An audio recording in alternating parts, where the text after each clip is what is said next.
Let's go back in time to 2007. The very first iPhone had just hit the market, but the energy that was powering our world, well, that was a whole different story. Today, we're cracking open the 2007 IPCC report. It was a huge deal, a document that gave us a snapshot of global energy back then. And believe me, what it shows is absolutely key to understanding the energy debates we're still wrapped up in today. Right off the bat, the report makes this really powerful point. Energy isn't just some number on a spreadsheet. It's the very foundation of modern life. It's about fairness, it's about what people can afford, and it's about whether entire nations can grow and prosper. This one sentence really sets the stage for everything we're about to talk about. All right, so here's the game plan. We're going to start with just how hungry our world is for energy. Then, we'll get into the heavy hitters of the system, fossil fuels, of course, and the very complicated story of nuclear power. After that, we'll check out the new challengers, the renewables. And finally, we'll look at the playbook for how to actually build a cleaner energy future. Let's do it. Okay, first things first, demand. If you want to understand just how tough it is to change our energy system, you have to appreciate the incredible scale of our global energy habit, especially back in the mid-2000s. So where was all this energy actually going? You might immediately think of, electricity for our phones and lights. But look at this. That was only 15% of the pie. A massive 45% was used just for low-temperature heat. We're talking about heating our homes and our water. And another 30% went into transportation. This is so important because it shows that cleaning up our energy system isn't just about power plants. It's about totally rethinking how we heat our spaces and how we get around. Now, let's try to wrap our heads around these numbers. Back in 2007, the average person in North America was using 336 gigajoules of primary energy every year. That is a huge amount of energy. It's like leaving a 100-watt light bulb on for more than 100 years straight. Now compare that to the average person in Africa who used just 26 gigajoules. That is a 12-to-1 difference. It's just a staggering gap. And it really gets to the deep inequity at the heart of the whole global energy system. You had billions of people who just didn't have access to the kind of energy that so many of us completely took for granted. Okay, so what was providing all this energy? Well, for the most part, it was good old fossil fuels.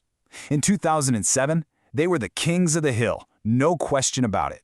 The absolute engines of the global economy. This one number just says it all, 81%.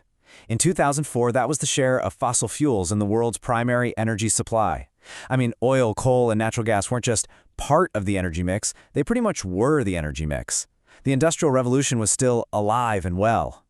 And a huge reason for this dominance was just how much of the stuff was out there. You can see oil and gas reserves were enormous. But coal was in a completely different league. We're talking over 100,000 exajoules of estimated resources. From where they were standing in 2007, it looked like we had centuries of it left to burn. It felt like a bottomless pit of cheap energy. And get this, far from planning to phase it out, the forecast was for a massive expansion. The International Energy Agency was predicting that coal demand would more than double by 2030. And this was mostly being driven by the insane economic growth happening in developing countries, especially across Asia.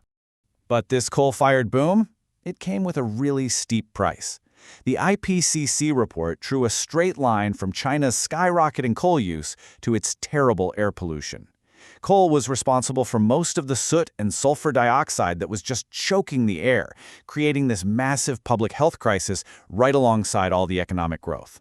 Which brings us to another major power source, one that promised a lot of clean energy, but also came with a heavy dose of fear and controversy: nuclear power. What's really fascinating is that nuclear technology wasn't just this one static thing. It had been evolving for decades.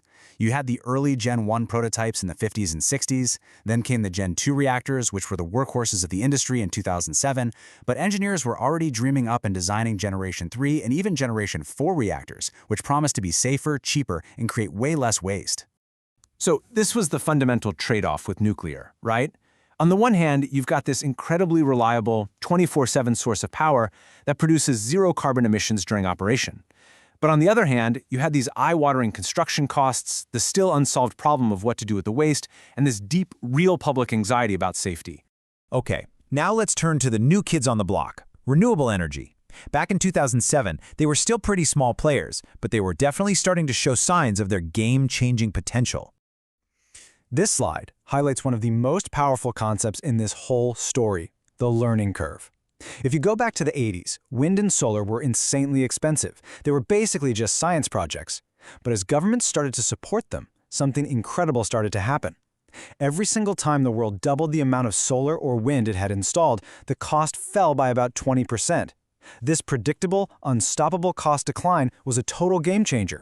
And by the mid-2000s, that learning curve was really starting to make a difference. You can see from these projected costs, renewables were getting competitive. If you were in the right spot, wind and hydropower could already make electricity as cheaply as a brand new gas or coal plant, and often for less than nuclear. The economic case for renewables was finally starting to make sense. But, and this is a huge but, all this amazing potential came with a giant asterisk. It's the question that still dominates the renewable energy conversation today. What do you do when the sun goes down or the wind stops blowing? This variability, this intermittency, was a massive headache for grid operators who were used to just flipping a switch on a power plant whenever they needed it. And that brings us perfectly to the final piece of this puzzle. Because solving all these challenges and actually guiding the energy transition, well, it's not just about inventing cool new technology. It's about creating the right rules of the game with really smart policy. The IPCC laid out a whole toolkit for governments. You could use economic levers like taxes and subsidies to make clean energy cheap and dirty energy expensive. You could use regulations like forcing utilities to get a certain amount of their power from renewables. And of course, you could just directly fund the research to invent the next generation of technologies. But the report was really clear on one thing. There was no silver bullet.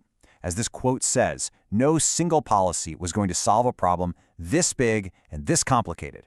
It was going to take a smart mix of all these different tools, all working together and tailored for different countries and technologies.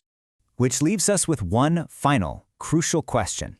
This report from 2007, it was like a map of the future, a set of paths and choices laid out for the entire world.